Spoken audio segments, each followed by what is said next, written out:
tous et bonjour à toutes, bienvenue sur une nouvelle vidéo de Maître Dioscuros. Aujourd'hui nous nous retrouvons pour un classement, pas un classement des versions Pokémon, pas un classement des légendaires ou des trucs comme ça, mais un classement par rapport aux générations Pokémon. Parmi toutes les versions qui ont été faites, les anciennes, les nouvelles, les remakes, les suites, quelle a été pour vous la meilleure génération et quelle a été à mon avis les meilleures générations? Donc en 7ème position, j'ai placé Pokémon Lune et Soleil et Pokémon Ultra Lune et Ultra Soleil. Alors, il y a des plus et il y a des moins dans cette version. Je vais commencer quand même par les plus parce que ce jeu a quand même des qualités, fort heureusement. J'ai déjà passé plus de 300 heures dessus, donc c'est preuve qu'il me plaît. Donc je tiens à dire que j'aime ce jeu, je l'apprécie, j'y joue régulièrement. Donc ce n'est pas du taclage que je vais faire, je vais donner mon ressenti. Donc les points forts, c'est que le jeu est très complet. Il a une grande durée de vie de jeu grâce au principe des ultra brèches, grâce au principe du surf des mantas. Il y a les zones de combat, il y a la tour de combat, je veux dire. Il y a la Battle Royale. Il y a la petite îlot avec les Pokéfèves. Dans Ultra Lune et Ultra Soleil, il y a ce petit jeu de photos Pokémon qui est très sympathique. Mais ce que j'ai le moins aimé à mon goût, c'est que déjà on met moins de 70 Pokémon. Même Pokémon X et Y en avait mis plus. Là on a moins de 70 Pokémon, dont 4 Toko, les légendaires, les pré-évolutions des légendaires et les ultra chimères. Donc il nous reste très peu de Pokémon communs à jouer. Les points forts, c'est les graphismes. Les graphismes sont beaux, on a parlé de la durée de vie du jeu, tout ce qui accompagne un peu le haut tour. L'invention des attaques Z. Alors moi j'ai moyennement apprécié, mais je trouve ça très sympathique. Les 3 starters sont beaux, j'apprécie vraiment les 3 starters de cette génération. Mais pour moi, vu qu'on était sur la dernière version, sur la 3DS, j'aurais espéré peut-être un scénario différent. Les épreuves, par exemple, moi les épreuves ne m'ont pas emballé. Elles sont inégales, il y en a qui sont très bien, d'autres qui sont très ennuyantes. Et j'ai vraiment l'impression que dans cette version-là, on nous prend par la main et on nous guide à travers tout le jeu. On manque un petit peu de liberté. Bon, Pokémon a toujours été un jeu fermé. Mais je veux dire, là, c'est vraiment abusé. Des fois, on part quelque part, il y a quelqu'un qui nous appelle « Eh oh, c'est par ici !» Donc voilà ce qui empêche ce jeu, pour ma part, d'être classé plus haut. Mais ça reste cependant un excellent jeu Pokémon que je conseille aux joueurs. Vous ne regretterez pas votre achat et vous ennuierez pas. Enfin, du moins, je ne le pense pas. Donc voilà, plus de Pokémon et peut-être des arènes ou un petit truc comme ça, ou moins téléguidé le jeu, et on aurait eu un super jeu. Moi je le trouve déjà très bien comme ça de toute façon. Donc voilà, les légendaires sont plutôt beaux aussi, donc on va pas cracher dessus. Mais c'est le délire des chimères, j'ai un peu du mal, je ne sais pas jusqu'où ils vont aller avec, je ne sais pas quand est-ce qu'ils vont arrêter ça, ou s'ils vont continuer leur délire là-dessus. Je ne sais pas trop où est-ce qu'ils vont aller avec ça, parce que maintenant il y en a un certain nombre de chimères et ça peut devenir inquiétant. Bref, je pense que j'ai dit le principal là-dessus. Nous allons passer au 6e jeu de mon classement. La 4e génération. Oui, là je sais, vous me détestez déjà. Des petits lasers de pistolet sont braqués sur moi, mais je vais m'expliquer. Alors, Perle et Diamant sont des versions que j'adore. J'adore leurs conseils, j'adore la région, j'adore la championne qui est pour moi la meilleure, toute confondue. J'adore les légendaires, les starters aussi sont très bien. Les personnages. Le rival, je le trouve moche, mais il est balèze. Non, ce que je dirais sur ce jeu, c'est que malheureusement, il apporte peu de nouveautés après Ruby et Saphir. Je veux dire, il est noir et blanc et Perle et Diamant sont quand même assez similaires. Il y a peu de nouveautés. Bon, par contre, il y a les concours qui ont été retravaillés et qui sont devenus bien plus intéressants.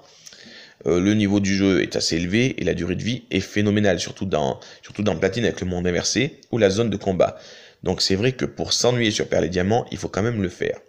D'ailleurs, entre parenthèses, il y a beaucoup de chances pour qu'il y ait un remake de ces versions. Certains en parlent. Alors, est-ce qu'il va avoir lieu avant ou après la 8e génération? On ne le sait pas.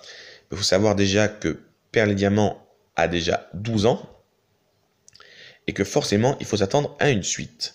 La 5e position, eh bien c'est très simple, c'est la 5e génération, justement on en parlait avec Noir et Blanc 2.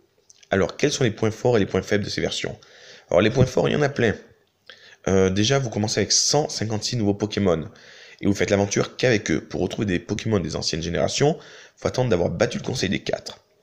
Le niveau du Conseil est assez bon et nous surprend en nous donnant l'occasion de les combattre dans l'ordre que l'on veut.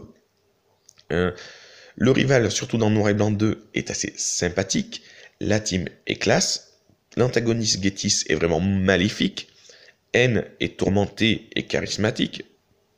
Ce jeu a un gros potentiel. Il ajoute le principe des saisons, qui est très sympathique. Le monde des rêves, le Dreamworld. Par contre, les starters ne sont vraiment pas beaux. Et encore une fois, après, s'il y a le jeu de concours de danse, il y a la grande ville qui ressemble à New York, là, qui est très sympa, où on vous donne des petites quêtes et tout. Par contre, voilà, ça reste pas ma version préférée, mais c'est vrai qu'il faut louer la créativité de ce jeu. Au moins, vous commencez vraiment un nouveau jeu. Ça pourrait presque être un remake, en fait, parce que vous redébutez vraiment l'aventure avec que de la nouveauté. Aucun ancien personnage, aucun ancien personnage, aucun ancien Pokémon, que de la nouveauté jusqu'au Conseil des 4. Petite mention spéciale quand même qui le fait monter assez haut. Pokémon Noir 2 et Blanc 2, avec le PWT, était génial, et le Pokéwood. Le PWT permettait de faire une sorte de petit championnat du monde, et on pouvait même affronter à l'époque l'avatar de Rerizo, qui était le vrai champion du monde. Ça se téléchargeait, c'était génial. Non, un jeu très complet, qui était très amusant, avec la sorte de petite galerie ville qu'on créait. Vraiment un jeu qui restera d'un bon souvenir pour moi. Je sais que pourtant c'est une des générations les moins appréciées par les fans, mais je la trouve vraiment très sympathique cette version.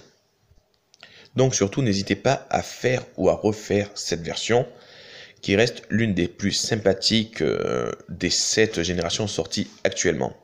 Le classement est assez dur à faire parce que les jeux Pokémon ont chacun leur petit truc qui fait en sorte qu'ils soient uniques. Donc la 4e position, Pokémon X et Y. Or là, on va dire que c'est compliqué pour Pokémon X et Y. Autant ça reste l'une de mes 2 versions favorites, autant l'après-jeu est triste parce qu'il n'y a rien à faire. Une fois que vous avez battu la ligue, eh bien, c'est la misère. Les Pokémon légendaires, il n'y en a pas des masses, à part Mewtwo et Zygarde à choper. Et ensuite, mais ma foi, la tour de combat, c'est tout. Ouais. Donc voilà. Par contre, ça nous apporte quelques nouveautés qui me plaisent. Créer son avatar, le personnaliser. Le fait que ça soit inspiré de la France. Un peu de chauvinisme, ça fait du bien. Des décors en 3D réussis, des graphismes super beaux. Techniquement, ce jeu est parfait. Je veux dire, Pokémon a rarement été aussi précis et aussi parfait. Les personnages ont tous une histoire, les personnages secondaires apparaissent. Lysandre, l'antagoniste du jeu, est méchant mais gentil à la fois parce qu'il a eu un passé. C'est un homme bon qui a aidé les autres et qui a été déçu avec le temps. Et voilà, son histoire est belle, moi je la trouve belle et triste. Celle de Az aussi est magnifique. Cet homme qui était l'ancien roi de Kalos, qui a plus de 3000 ans. Enfin voilà, je vous laisse vous replonger dans ce jeu, il est juste magnifique. Le point négatif, c'est vraiment l'après-jeu. Une fois que vous avez fini, quoi. Les 3 starters sont très beaux. Moi j'adore les 3 starters de cette génération. Il n'y en a pas un seul que j'aime pas. Un autre point négatif, par contre, c'est le Conseil des 4 qui est tristouné quand même. Le Conseil des 4 avec 4 Pokémon par membre du Conseil. Sol Dianthea en a 6. Et le niveau n'est pas folichon, quoi. Le Conseil des 4, on le torche en 2-2. Donc voilà. Par contre, bonne invention, les méga évolutions. Je suis dégoûté qu'il n'ait pas été plus loin dans le délire des méga évolutions.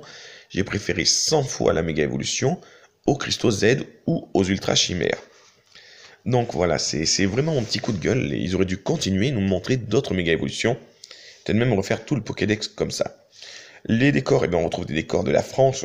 Là, comme vous pouvez voir en ce moment, nous avons une imagination du Mont Saint-Michel, des explications sur tout ce qui se passe. On vous raconte un peu la légende de la première méga évolution avec le dresseur au Lucario. Non, c'est vraiment très sympa. C'est une version vraiment très travaillée. Malheureusement, encore une fois, des points négatifs. Il y en a, c'est pour ça qu'elle est classée que 4e. Il n'y a que 75 ou 72 nouveaux Pokémon. Fort heureusement, il n'y a pas beaucoup de légendaires. Donc ça laisse quand même pas mal de Pokémon utilisables pour la stratégie. Style Muplodocus, Bruivern, Exagide, Flambusard. Mais voilà, il manque vraiment un petit truc pour que ce jeu soit plus haut et soit inoubliable. Donc on passe à la troisième place. La troisième place, j'ai passé la première génération. Je sais que les fans vont hurler à la mort et vont me détester, mais j'ai mes raisons. Alors, rouge et bleu et jaune, ainsi que le remake, c'est un peu... Alors là, je vais mettre des guillemets, je vais me justifier. Pokémon rouge, bleu et jaune, surtout, c'est un peu comme X et Y. Techniquement, pour l'époque, c'est un bon jeu, qui est très réussi, qui a une durée de vie folle pour la Game Boy. Mais quand on regarde avec du recul, par rapport aux autres générations qui sont sorties, il est en retrait. Que 150 nouveaux Pokémon, donc on savait à peu près lesquels étaient les plus forts, donc tout le monde se faisait à peu près la même équipe. En légendaire, il n'y avait que Mewtwo et les 3 oiseaux légendaires à choper. Une fois qu'il avait battu le conseil, il n'y avait pas de tour de combat, il n'y avait rien, le jeu était fini quoi. En stats, il n'y avait que attaque, défense, spéciale et vitesse et PV. Alors le spécial voulait tout dire et rien dire, c'était pas très précis. Donc voilà, c'était un peu de l'aléatoire, c'était un peu de la chance. Par contre, c'est ma version de cœur, c'est la version sur laquelle j'ai commencé. C'est une version que j'apprécie énormément par rapport à ça. Donc j'ai été obligé de la placer en troisième position par rapport à la nostalgie qu'apporte ce jeu. Mais c'est vrai qu'avec du recul, on ne peut pas dire que ce soit la meilleure génération. Heureusement, Rouge Feu et Vert Feuille ont apporté beaucoup de nouveautés derrière. Les 7 îles à visiter, la tour de combat. C'est vrai que Rouge Feu et Vert Feuille ont un très très gros contenu de jeu. Donc pour moi, ça reste un jeu fantastique. J'ai rejoué il n'y a pas longtemps parce que c'est un jeu qui est indémodable. Donc sa troisième place, il ne l'a pas volé. Je veux dire, vous pouvez... il n'est pas dégueulasse quand même pour... Bon, certains Pokémon ne ressemblent à rien. Nidoking vu de dos, faut vachement d'imagination pour remarquer que c'est un Nidoking. Quand Ferrosinge apparaît, on sait ses bras forment des sortes d'oreilles. Enfin, c'est vrai que il y a la blague du Bulbizarre qui joue de l'harmonica. Enfin, c'est vrai que graphiquement, c'est vieux. Mais il faut pas oublier que c'est des jeux qui datent de 96. Donc c'est logique qu'ils soient dépassés techniquement. Mais par contre, le principe, la création et le niveau de difficulté, parce qu'ils sont plus durs que les nouveaux par contre, étaient fantastiques. Et bien sûr, on ne peut pas parler de Pokémon rouge, bleu et jaune sans parler des starters. Les starters Carapuce, Salamèche et Bulbizarre sont mythiques. Je veux dire, on a tous un petit chouchou parmi eux. Les 3 starters sont trop mignons. Moi, je me rappelle, je voulais commencer par Bulbizarre, mais j'ai commencé avec Salamèche par accident. Du coup, je me suis attaché à ce Pokémon et j'ai encore des Dracofeu dans mon équipe. Grâce à X et Y, d'ailleurs, les 3 starters ont eu une nouvelle vie. Florizarre en Méga Florizarre est devenu un tank increvable. Méga Dracofeu a 2 méga évolutions qui sont très intéressantes. Et d'autant qu'il est peut-être le moins gâté par rapport à Méga Évolution, mais quand c'est la jouer, elle fait le taf. Donc voilà, bonne version, c'est tout ce qu'on peut dire. Un rival qui est rebelle, mais qui donne du piment au jeu. Voilà, très bon jeu, très bonne note. En deuxième position, la deuxième génération. Je pense que j'étais obligé de la mettre là, cette génération. Parce que c'est l'une... Alors moi, je tiens à dire, vite fait, entre parenthèses, que c'est, je crois, la version que j'ai le moins apprécié à jouer. Mais, je la mets ici par question de raisonnement, parce que j'ai réfléchi avant de faire mon classement. J'ai essayé d'être le plus juste possible. Après, vous avez le droit de ne pas être d'accord, et je respecte autant votre avis que le mien. Mais, or et argent, qu'on aime ou qu'on n'aime pas, c'est le jeu qui a redéfini un peu Pokémon. Maintenant, nous avons les stats complètes. Attaque, attaque spéciale, défense spéciale, vitesse et PV. Donc le Pokémon équilibré. On peut faire un attaquant spécial, ils peuvent enfin tenir des objets. Une baie en combat, des fois, change la situation. Ils peuvent se reproduire. Donc la reproduction commence, ce qui donnera les bases de la stratégie finalement. Or et argent donnent les prémices de ce que sera Pokémon plus tard. C'est vraiment... La deuxième et la troisième génération ont créé Pokémon tel qu'on le joue maintenant. À ces deux versions, ils ont tout inventé. Donc, ensuite, ce qui est sympathique, c'est qu'il faut reconnaître qu'il y a 2 îles à visiter, Johto et Kanto. Bon, point négatif, il y en a quand même, le niveau de dresseur est très bas. Très, très, très bas. Je crois que le conseil des 4 est à 45 à peu près, c'est bien tristouné. Par contre, on est servi en légendaire, les 3 chiens légendaires, les 2 oiseaux, et Logia, qui sont très beaux, et qui sont très aimés de la communauté Pokémon, et je comprends pourquoi, parce qu'ils sont très charismatiques. Et aussi, ce jeu invente le jeu de la traque aux Pokémon fuyants, ce qui était très difficile. Je sais que pour Entei, j'ai galéré pendant longtemps avant de le croiser. Dans Crystal, on vous offre un peu Suicune, qui vous a un peu servi sur un plateau, mais c'est vrai que le jeu en lui-même a une bonne durée de vie. Sur les versions qui sont sorties sur 3DS, donc vous avez l'événement de la GS Ball qui est inclus, qui vous permet de capturer Celebi.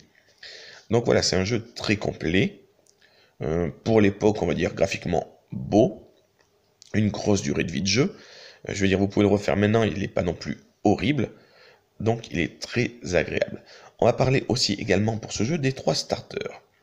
Alors les 3 starters, Kaiminus, Germignon et Rissandre, moi je me rappelle les premières fois qu'ils les ont montré, j'avais craqué pour Germignon. Je le trouvais trop mignon.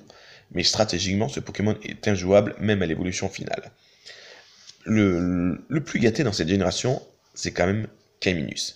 Kaiminus, avec son talent spécial, sans limite et l'orbe-vie, fait un massacre. Stratégiquement parlant, en 2018, si vous le jouez avec sans limite, orbe-vie et Danse Draco, vous avez un Pokémon qui peut one-shot tout le metagame. Donc voilà. Hérissandre est jouable aussi sous sa forme finale. Donc voilà. Et bien sûr, là, on vient de passer sur Red. L'un des plus grands moments de ce jeu, c'est quand vous montez ce mont argenté et que vous vous retrouvez face à Red, le héros du 1, pour l'un des plus gros combats Pokémon, toutes versions confondues.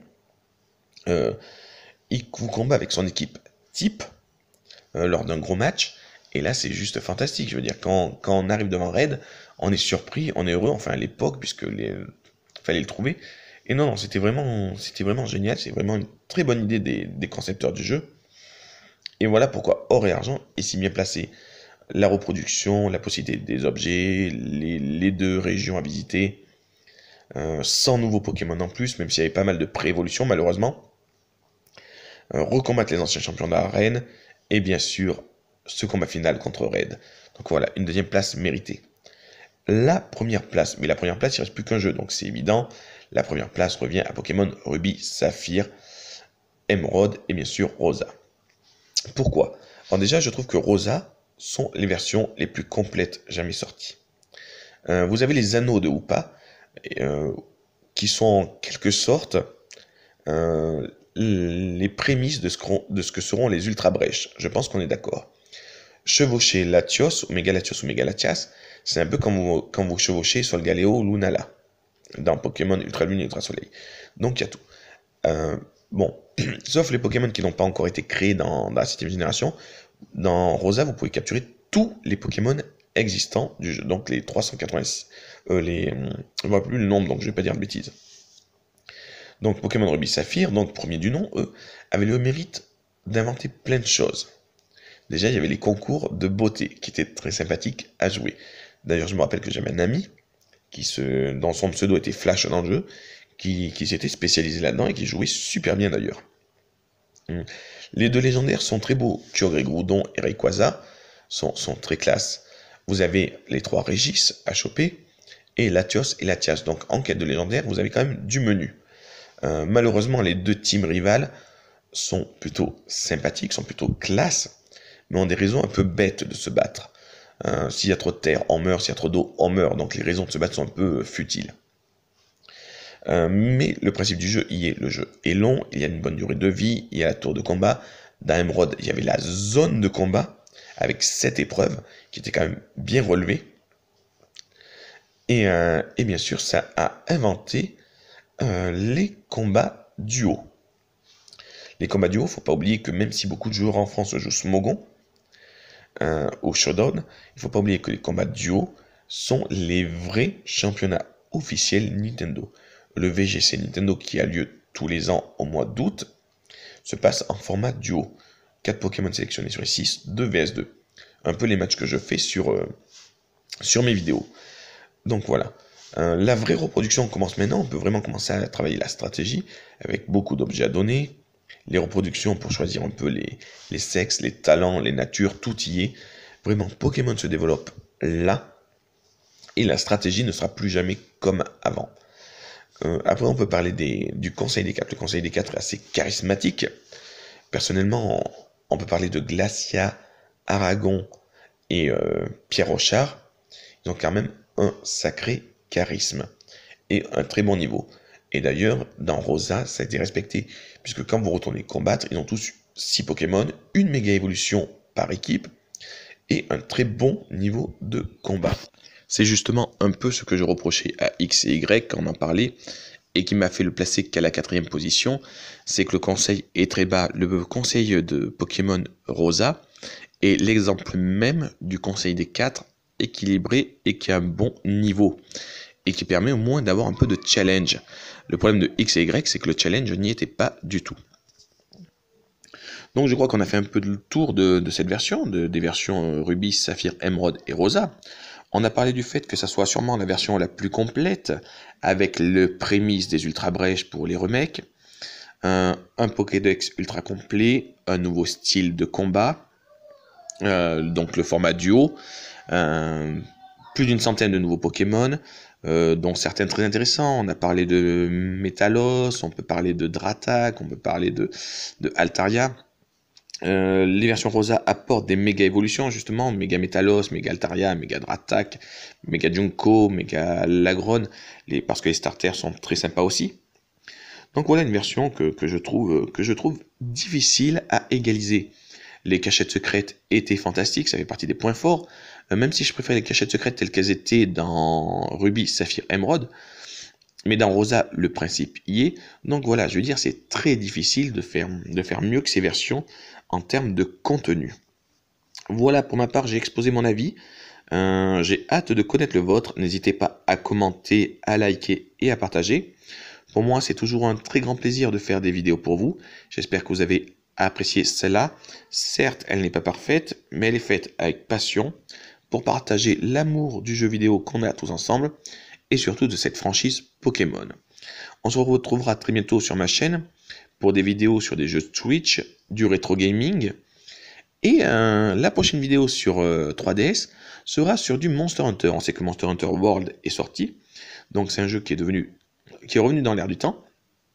Et nous allons parler un peu de cette licence parce que je l'apprécie depuis que je l'ai découverte sur Nintendo 3DS via le Monster Hunter 3 d'être le plus juste Ultimate possible pour être Donc moi je vous dis à très bientôt pour nos vidéos pour de le Maître moment la vidéo est Dioscuros. terminée. Je vous dis à très bientôt Je sur vous la chaîne de remercie Maître d'être présent Dioscuros. à On se chaque retrouve vidéo. pour de nouvelles Ciao vidéos à tous et de nouvelles et prenez aventures soin de vous sur surtout. Pokémon, Bye bye. sur du rétro gaming, sur de la Nintendo Switch et bien sûr